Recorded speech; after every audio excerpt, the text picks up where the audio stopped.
she said. "I'm leaving you for your brother. He's a doctor, you're just a struggling writer." I just smiled politely and nodded. My struggling writer job was a pen name. I'm a best-selling author. I wrote my next thriller about a corrupt doctor. It's now a movie. I, 32, male, had been with Victoria, 30, for 5 years. To the outside world, I was a moderately successful freelance writer living in a charming historic apartment in Charleston, South Carolina. In reality, I was the best-selling thriller author, J.T. Sterling, a secret I guarded carefully. My income was in the 7 figures annually, but I lived a quiet, unassuming life. Victoria was a high-profile event planner for a luxury hotel, earning a respectable $85,000 a year.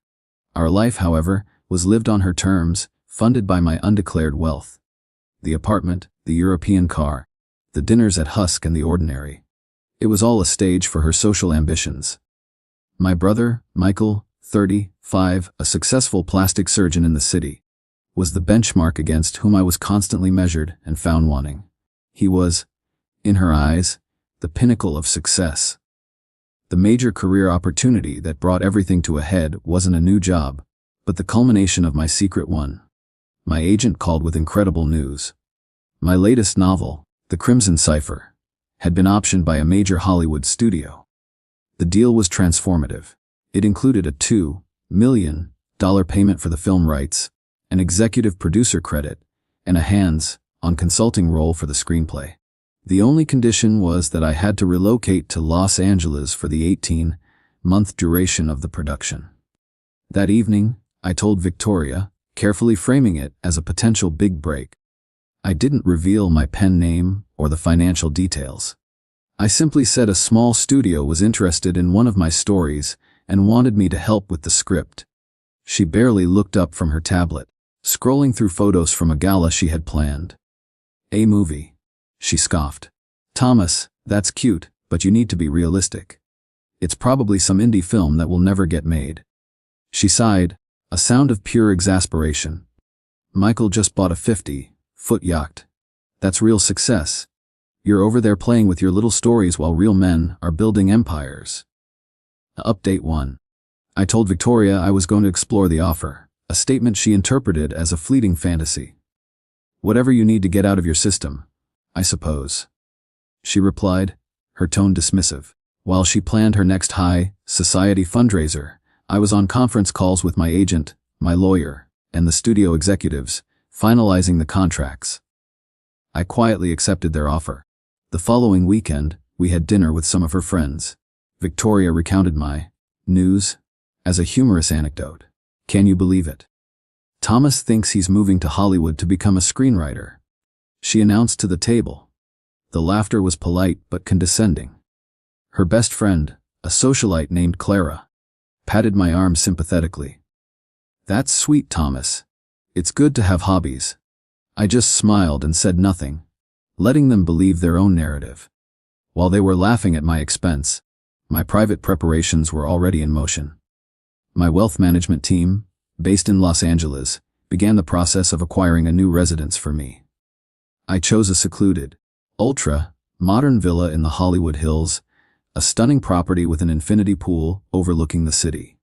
The $8 million purchase was made through a private trust to ensure my anonymity. I established new bank accounts with a Los Angeles firm and instructed my publisher and agent that all future payments, including the $2 million studio fee, were to be deposited there. I was methodically disentangling my life from the one I had shared with her, preparing for a future she couldn't even begin to comprehend. Update 2. A few weeks later, I decided it was time to make my decision official. I found Victoria in the living room, planning a charity auction with my brother, Michael, over FaceTime. They were laughing about something. I waited until they finished their call. "I've accepted the consulting position for the film," I said, my voice calm and steady. "I'm moving to Los Angeles in 1 month." The smile vanished from her face. She stood up, her expression a mask of disbelief and fury. "You're actually doing this?" she asked. "You're choosing some imaginary movie career over our life here." "Over me." I didn't engage with the theatrics. I'm choosing this opportunity for myself, yes, I replied. The argument that followed was the one she had been waiting to have for years. It culminated in her delivering the ultimatum she had clearly been rehearsing. She stood before me, her arms crossed, a look of cold finality in her eyes. I cannot be with a man who has no ambition, she declared. I'm leaving you for your brother. He's a doctor, you're just a struggling writer. He can give me the life I deserve. I felt an unexpected sense of relief. The lies and the pretense were finally over. I just smiled politely and nodded. I understand, I said softly. I hope you'll be very happy. Update 3. The aftermath was swift and predictable. Victoria moved into Michael's sprawling waterfront mansion within days. Her social media became a relentless showcase of her upgraded lifestyle. There were photos of them on his new yacht, clinking champagne glasses. There were posts from the VIP tables at the most exclusive restaurants. She sent me a stream of texts, a bizarre mix of gloating messages and angry accusations that I had thrown our relationship away. I ignored the emotional bait and kept my replies focused on the practicalities of our separation. My calm, business-like tone seemed to infuriate her more than any argument could have. On the day of my move, the Charleston apartment was quiet. Victoria and Michael were on a celebratory trip to the Bahamas, a fact she had made sure to announce on Instagram with a picture of their first-class tickets. The movers I hired worked efficiently, packing my books, my computer, and my few personal belongings. As I took one last look around the apartment that my money had paid for, I felt no nostalgia, only the exhilarating lightness of a new beginning. I flew out of Charleston that afternoon. A black car was waiting for me at LAX. It drove me up into the winding roads of the Hollywood Hills, finally stopping in front of a set of imposing modern gates. My agent, a sharp, energetic woman named Sarah, was there to greet me. She handed me the keys to my new home and a leather-bound copy of the finalized production schedule. As I walked into the stunning, glass-walled villa and looked out at the endless sprawl of Los Angeles below, I knew I had made the right choice. Update 4. My new life in Los Angeles was more creatively fulfilling than I had ever imagined. The studio had assembled an A-list team for the movie, and I found myself in writers' rooms with Oscar-winning screenwriters and visionary directors. They didn't see me as a struggling writer. They saw me as the creator of the world they were bringing to life, and they treated my input with immense respect. My life outside of work was equally rewarding. I traded the stuffy Charleston social scene for quiet hikes in Runyon Canyon and long drives up the Pacific Coast Highway in my new Porsche 911. My finances, already substantial, reached a new level. The initial $2 million payment from the studio was just the beginning. The announcement of the film sent sales of my entire back catalog of books soaring, bringing in an additional $3 million in royalties in just 6 months. The studio was so pleased with my contributions to the script that they upgraded my credit to executive producer and added a $500,000 creative consulting bonus to my contract. Around this time, the news of the movie deal, which was reported in industry publications like Variety and The Hollywood Reporter, began to filter back to Charleston. I started getting messages from people in Victoria's circle. Clara sent a text dripping with feigned excitement. "Vicky told us you were working on a little movie project. So thrilled for you." I knew they were fishing for details, trying to understand how my hubby had turned into a legitimate Hollywood production. I kept my replies polite and brief. "It's been a wonderful experience," I would write back. "LA is treating me well." I gave them nothing. Update 5. The first official trailer for The Crimson Cipher dropped 6 months later. It was an explosive, 2-minute masterpiece of suspense and action, and it immediately went viral. The studio's marketing campaign kicked into high gear, and at its center was the mystery of the author. They arranged for an exclusive feature in Entertainment Weekly, titled The Secret Life of J.T. Sterling. The article revealed my true identity for the first time. It included a multi-page photo shoot of me in my Hollywood Hills home and detailed the incredible success of my writing career, including my new 8-figure multi-book deal with my publisher. The story detonated in my old social circles. Victoria's phone must have been a firestorm of notifications. The first text from her arrived within an hour of the article going live. JT. Sterling. That's you. The house? The money? Thomas, what is going on? Why didn't you ever tell me? I read the text and deleted it without replying. An email from a mortified Clara followed soon after. She apologized profusely, admitting that Victoria had always portrayed me as a delusional, broke artist who was leeching off of her. My parents, who had always been my biggest supporters but had respected my wish for privacy, were ecstatic. We knew it all along, son. My dad said over the phone, his voice thick with pride. We're just so sorry about what Michael and Victoria did to you. Update 6. A week after the article was published, Victoria was at the security gate of my LA home. She had flown across the country in a desperate, last-ditch effort. I told the guard to let her in. She stood in my vast, minimalist living room, looking small and out of place. She had tears in her eyes. Thomas, I made the biggest mistake of my life, she said, her voice cracking.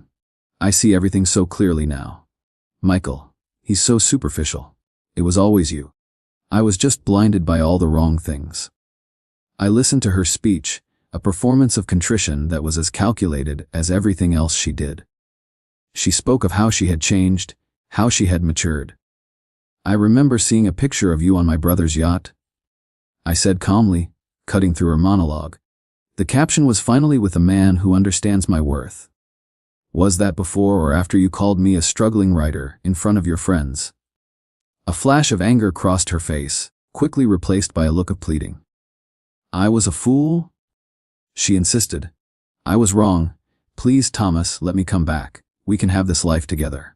She gestured around the room, at the infinity pool, at the breathtaking view of the city lights. I shook my head slowly. No, Victoria, I said, my voice firm but quiet. You don't want to be with me. You just want what I have, and the person you were with in Charleston, the struggling writer. He's the one who earned all of this. And you left him. I called my head of security and had him escort her from the property. Update 7. Humiliated and enraged, Victoria tried to weaponize the only thing she had left her story. She gave an interview to a notorious online gossip columnist, spinning a tale of a manipulative boyfriend who had hidden his immense wealth from her as part of a cruel psychological game. She claimed that the villain in my next book, a corrupt and arrogant surgeon, was a thinly veiled, libelous attack on my brother. The story was salacious, but it was also incredibly foolish. My entertainment lawyer in Los Angeles, a woman who was legendary in the industry for her ruthless efficiency, didn't even bother with a cease and desist. She sent a single, devastatingly simple letter to the gossip site's parent company. The letter included a meticulously documented timeline of our breakup, complete with time-stamped screenshots of Victoria's own social media posts, which proved she had left me for my brother long before my identity as JT. Sterling was made public. The letter also included a brief, academic explanation of the legal definition of libel, noting that fictional characters inspired by real-life archetypes were a cornerstone of literature. The gossip site retracted the story and issued a formal apology within hours. Victoria's attempt to paint herself as a victim had backfired, exposing her as a bitter, vindictive liar. Update 8. A year later, The Crimson Cipher premiered to rave reviews and massive box office numbers. It was the #1 movie in the world for 3 consecutive weeks. I was no longer just a best-selling author. I was a Hollywood power player. My life was full, not just with work, but with genuine friendships and a new relationship. I had started dating the film's brilliant lead actress, a woman named Olivia. She was kind, intelligent, and completely grounded. Our connection was based on shared creative passions, not social status. One evening, I received a final email from Victoria. It was just a few lines. I saw that the movie is a huge success. Congratulations. I'm sorry for everything. I truly hope you're happy. It was the first honest thing she had said to me in years. I thought for a moment and then typed a simple reply. I am. I hit send and then blocked her email address for good. Final update. A few months later, I was attending the Academy Awards. The Crimson Cipher had been nominated for Best Adapted Screenplay. It was a surreal, incredible night. During one of the commercial breaks, I saw my brother, Michael, making his way toward me through the crowded theater. He looked humbled and deeply uncomfortable. His practice in Charleston had taken a major hit after the public implosion of his relationship with Victoria. "Tom," he said, his voice barely a whisper. "I have no excuse for what I did. I was arrogant, I was jealous, and I was a terrible brother. I am truly sorry." I looked at him, the man who had so easily betrayed me, and I felt nothing but a quiet sense of pity. Then I looked across the aisle to where Olivia was smiling, a look of pure, unadulterated pride in her eyes. I had won. Not just the award, but the life I had always wanted, on my own terms. The ultimate revenge wasn't in their downfall. It was in my own quiet, unassailable success. I nodded at my brother, a small, final gesture of acknowledgement. "I know," I said. And then I turned back to the stage, ready for whatever came next.